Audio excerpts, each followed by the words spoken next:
En primer lugar, la verdad que a uno le llama la atención algunas expresiones vertidas recientemente.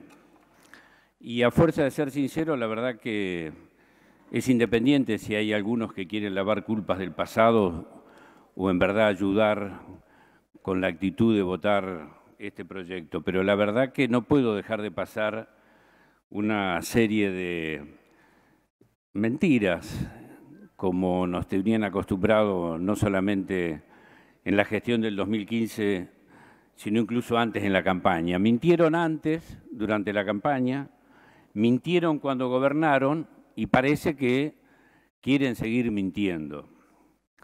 Y ahora me voy a referir concretamente a esas mentiras que hemos escuchado. Pero previamente quiero dar un marco a lo que estamos tratando.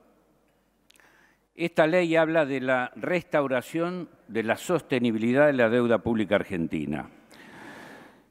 Mire, la verdad que lo que creo que tenemos que restaurar es toda la Argentina, porque no han dejado sector, no han dejado ámbito del Poder Ejecutivo, ni han dejado sector de la vida de los argentinos que no haya que restaurar. La verdad que no tengo duda en calificar estos 4 años de gestión como los más perjudiciales para la vida de los argentinos que tenemos historia de la vuelta de la democracia hasta aquí. Y en esta idea de restaurar la vida de los argentinos toda, está este tema de la deuda pública externa contenida en dólares. Y para darle un marco a qué es lo que nos estamos refiriendo, de qué estamos hablando, de un sistema financiero internacional al cual el gobierno anterior adhirió casi ciegamente desde el punto de vista político, ideológico, y su desesperación era precisamente entrar a ese famoso mercado de capitales y tener acceso a aquellos que lo aplaudían, lo recibían en los foros internacionales, con banquetes, con homenajes, incluso con algunos gallardones o algunos obsequios reconociendo esa actitud. Y para tratar de qué estamos refiriendo, de qué estamos hablando, yo quiero hacer mención a una exhortación apostólica de alguien un argentino, al cual todos reconocemos y permanentemente hablamos de él, que es el Papa Francisco, que su exhortación apostólica de noviembre del 2013, la primera del Evangelio Gaudium, hablaba del sistema financiero internacional y de qué representaba esto. Y, por ejemplo, decía que hoy tenemos que decir que no a una economía de la exclusión y de la inequidad. Esa economía mata. También decía hoy, todo dentro del juego de la competitividad y de la ley del más fuerte, donde el poderoso se come al más débil. En este contexto, algunos todavía defienden las teorías del derrame, como hizo precisamente la anterior gestión, que suponen que todo crecimiento económico favorecido por la libertad de mercado logra provocar por sí mismo mayor equidad e inclusión social en el mundo. Esta opinión, que jamás ha sido confirmada por los hechos, expresa una confianza burda e ingenua en la bondad de quienes detentan el poder económico. Seguía diciendo el Papa Francisco en su exhortación apostólica: este desequilibrio proviene de ideologías que defienden la autonomía absoluta de los mercados y la especulación financiera. De ahí que nieguen el derecho al control de los estados encargados de velar por el bien común. Se instaura así una tiranía invisible. Además, la deuda y sus intereses alejan a los países de las posibilidades viables de su economía y a los ciudadanos de su poder adquisitivo real. Y seguía hablando y denostando este sistema financiero internacional al cual la gestión del presidente Macri adhirió casi ciegamente y nos llevó a todas las argentinas a esta situación de hecatombe nacional. Pero también quiero referirme a algo que muchas veces se menciona y se dice, bueno, es algo que permanentemente los argentinos caemos cada tanto. Cada tanto caemos en un default, nos endeudamos. Y como que la responsabilidad de la deuda pública es de todos los argentinos, todos somos responsables, parece que todos tuviéramos la misma responsabilidad. Y mire, yo creo que no es así, la verdad. Y quiero para eso hacer un pequeño raconto histórico de lo que ha pasado con las deudas públicas argentinas, cómo empieza toda esta historia, para que sepamos quiénes fueron los que endeudaron y quiénes fueron los que no endeudaron, y quiénes fueron los que nos llevaron a situaciones económicas como la que estamos viviendo hoy, de parate de la economía, baja de salarios, desempleo, todas las circunstancias que conocemos. Bueno, todos saben que la historia comienza ya por el año 1822, con ese famoso crédito de la Baring Brothers, firmado por Bernardino Rivadavia. Ese crédito que se tomó supuestamente para hacer obra del establecimiento de pueblos, para crear el pueblo de Carmen de Patagones, para dotarse de agua corriente a la ciudad de Buenos Aires en aquella época, se pidió por 1 millón de libras esterlinas. ¿Sabe cuánto llegó en realidad a la Argentina? Menos de 180.000 libras esterlinas fueron los que llevaron a la Argentina. En el medio, ¿qué fue lo que pasó con ese crédito? Bueno, el 15% se lo llevaron los comisionistas, que después me voy a referir también cuáles fueron las comisiones que se tomaron en el último crédito. También hubo fuga de capitales. Casi 400.000 libras esterlinas de ese supuesto millón no fueron transferidas, pero fueron dejadas en Inglaterra a cuenta de las ganancias que las empresas inglesas habían tenido en la Argentina y que no podían transferir porque no había divisas. Y otra gran parte de eso fue para garantizar tener divisas para la importación de manufacturas inglesas. También se habló, como ahora obviamente, del déficit que había en ese momento para cubrirlo.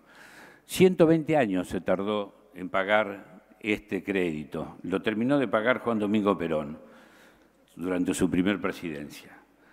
Después llega la época de Rosas. Rosas fue uno de los que bajó la deuda externa. Bajó una quinta parte la deuda en 1839.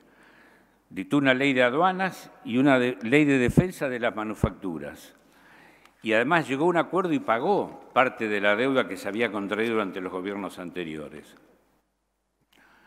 Después venimos la época de Mitre, Sarmiento, fueron todos endeudadores. Mitre dio un salto muy importante. La deuda de la provincia de Buenos Aires se la transfirió al gobierno nacional. Tomó un crédito de 2,5 millones de libras esterlinas para financiar la guerra con el Paraguay. Sarmiento después se endeuda también para continuar la guerra contra el Paraguay. Y así llegamos a la época de la presidencia de Irigoyen, donde acá no se trata de radicales y peronistas. Irigoyen, si bien no quebró esta suerte de deuda, tampoco se endeudó y logró al menos frenar todo lo que era esa acción durante los gobiernos anteriores, permanente endeudamiento del gobierno argentino. Tuvo además un buen gesto, hizo traer las reservas en oro que estaban fuera de la Argentina, las hizo llevar primero a Nueva York y después las hizo traer a la Argentina y redujo la deuda externa. Y después viene otro hecho que todos conocemos, el famoso Pacto Rockham-Rusiman, el cual este Senado fue testigo de algo que ocurrió. El Pacto Rockham-Rusiman fue un empréstito que asumen, no Roca, presidente, sino su hijo, y ese Pacto Rockham-Rusiman era para venderle carne a Inglaterra, donde además se ponía la condición de que solamente se le vendía carne a Inglaterra aquella carne que era faenada en frigoríficos ingleses y se prohibía la faena en frigoríficos argentinos.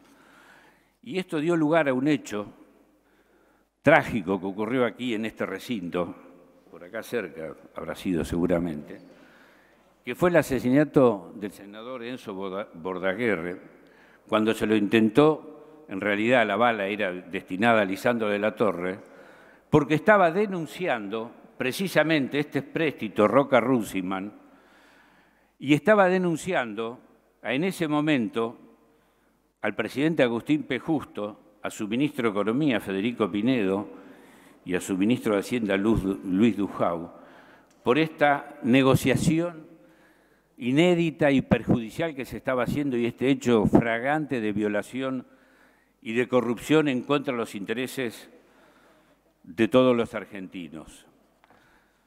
Esto fue lo que ocurrió y esto forma parte de la historia de la deuda.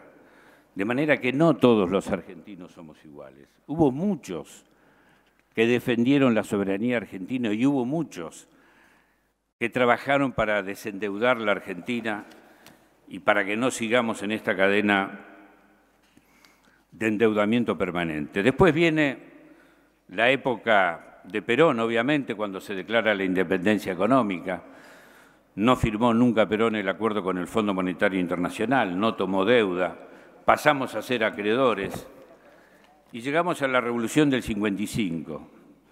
Bueno, obviamente, a partir de allí, con Aramburus, con Rojas, viene el Club de París.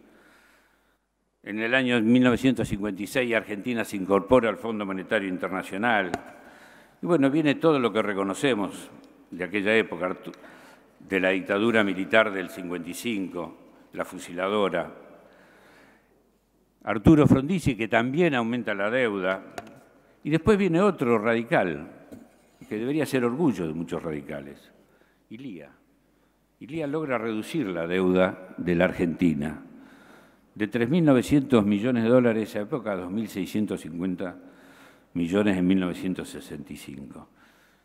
Qué casualidad, ¿no? Fíjense, en la historia de la Argentina, todos los gobiernos que desendeudaron, que estuvieron en contra precisamente de esta lógica perversa de endeudamiento argentino, fueron derrocados, destituidos por la fuerza o perseguidos. Pero bueno, son cosas de la historia. Obviamente después viene la dictadura militar y todo lo que ya conocemos, no lo voy a relatar ahora porque creo que ya es muy pronto, es muy de la memoria de todos nosotros, lo que ocurrió durante los gobiernos del 83, del 89 y con esa tremenda crisis que tuvimos en el año 2001, que llegamos al default, y lo que fue la Argentina del 2001, del 2002. Y comenzamos a salir. En el 2005 comenzamos a salir.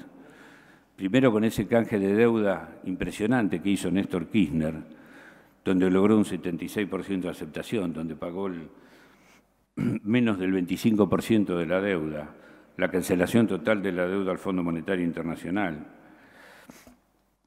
el acuerdo con el CIADI, que algún día vamos a tener que analizar nuestra permanencia en esos organismos, el acuerdo con Repsol, la estatización de la mayoría accionaria de YPF que se les pagó, el acuerdo con el Club de París.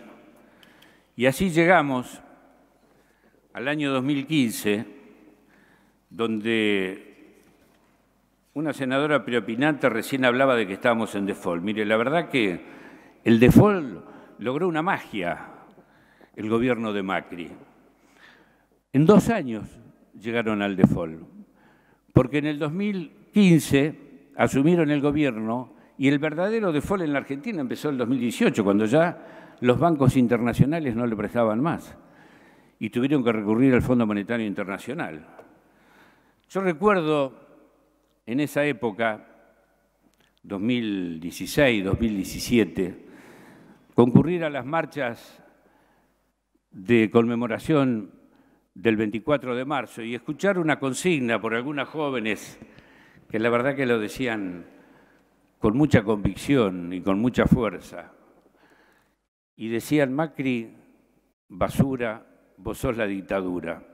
Y la verdad que nos parecía un poco exagerado. Pero la verdad que tengo que decir que en este tema de la deuda, el gobierno de Macri fue peor que la dictadura. Porque la dictadura nos endeudó a un nivel de alrededor de 10.000 millones de dólares por año. Y este gobierno de la anterior gestión nos endeudó al nivel de 30.000 millones de dólares por año. Y en 2 años, inédito, llegó al default.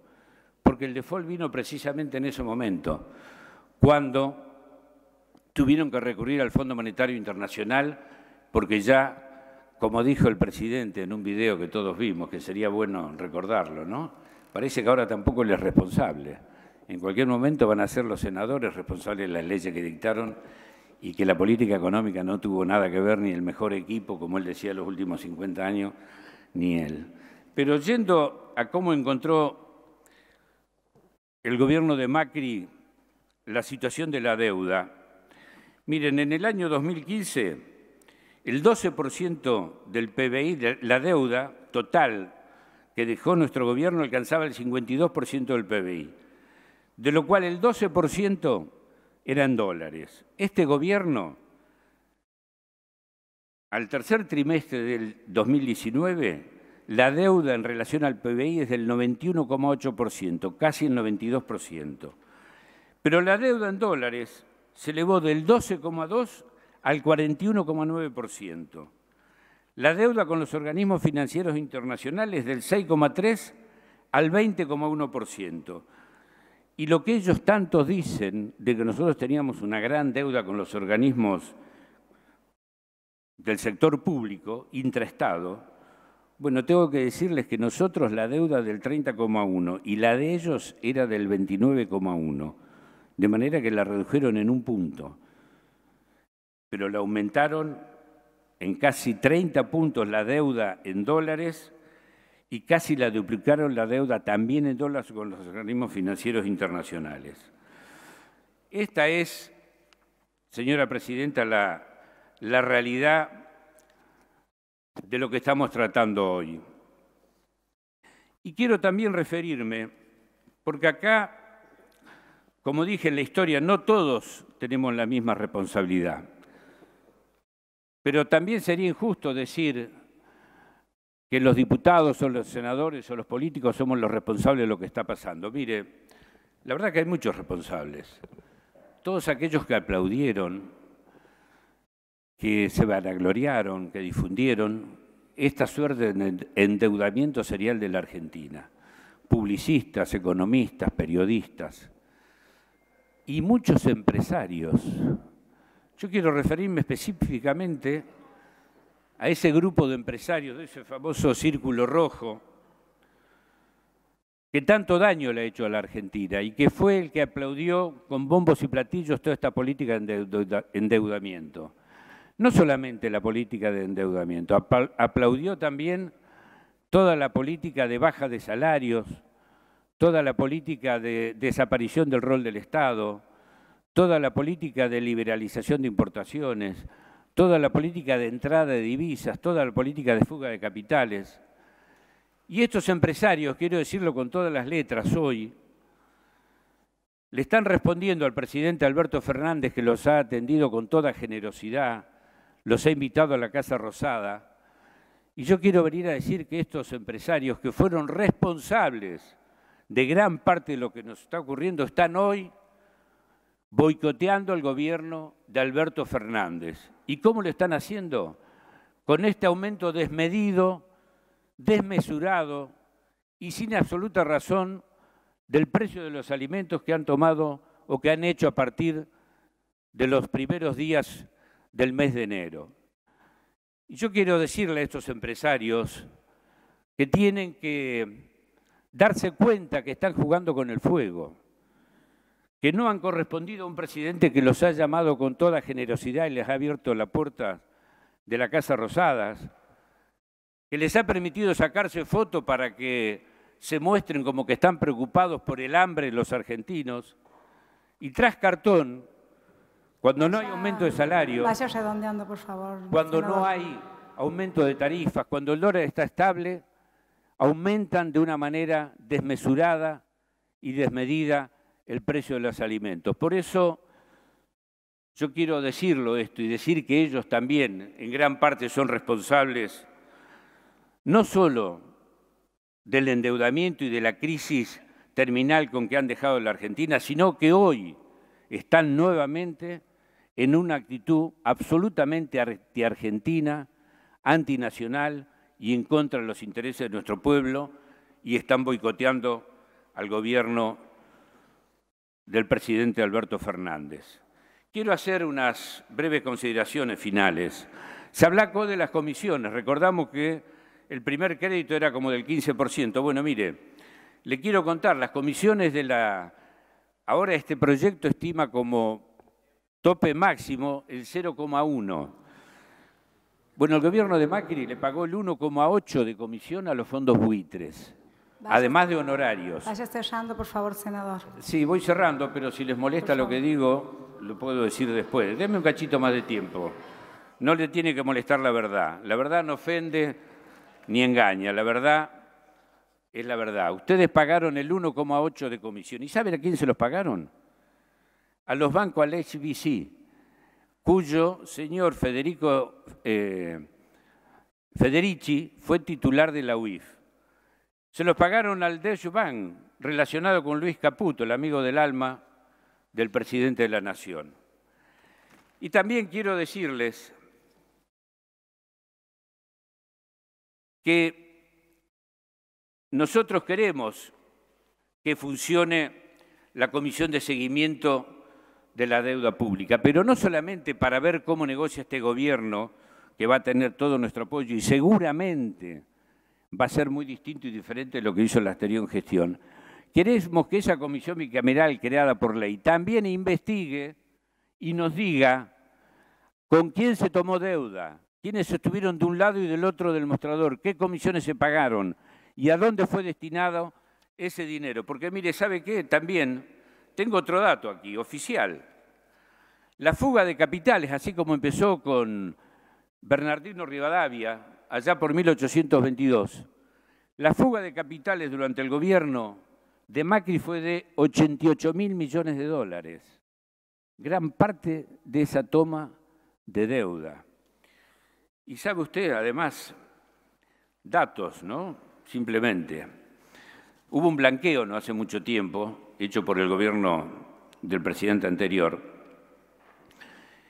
y mucho de ese blanqueo se podía blanquear la plata que había en el exterior. Bueno, durante estos 3 años o 4 años del gobierno de Macri, hay 12.000 argentinos que tienen, no en propiedades, en una casa en Miami o en Punta del Este o en París o en Madrid, sino que tienen en depósito y tenencias de títulos, es decir, especulativos, casi 60.000 millones de dólares en fondos especulativos en el exterior, de argentinos que los han ganado aquí en la Argentina, con el trabajo argentino, con los impuestos argentinos, con la mano de obra argentina y con el consumo argentino. Por eso, y me faltan cosas para dar, pero voy redondeando, senador, ya que me están pidiendo. Sí, por favor, senador. Bueno, decirles simplemente, mire, algunos datos. Los militares se endeudaron, como les decía, 10.000 millones de dólares por año. El gobierno de Macri nos endeudó por 3.000 millones de dólares por año. Y lo último, simplemente, nuestro bloque va a apoyar, obviamente, esta ley. Y reitero, nos viene bien que lo apoyen también los opositores. No sé si por conveniencia o por qué, pero bueno, no está mal. Y yo estoy convencido, absolutamente seguro, que el presidente Alberto Fernández y su ministro de Economía van a hacer una renegociación de la deuda que nos ponga a nosotros del lado que tenemos que estar en la historia de la Argentina, no de aquellos que endeudaron, empobrecieron y envilecieron al pueblo argentino, sino que van a estar de aquellos que desendeudaron y trabajaron para que nuestro pueblo tenga una mejor calidad de vida. Muchas gracias, Presidenta.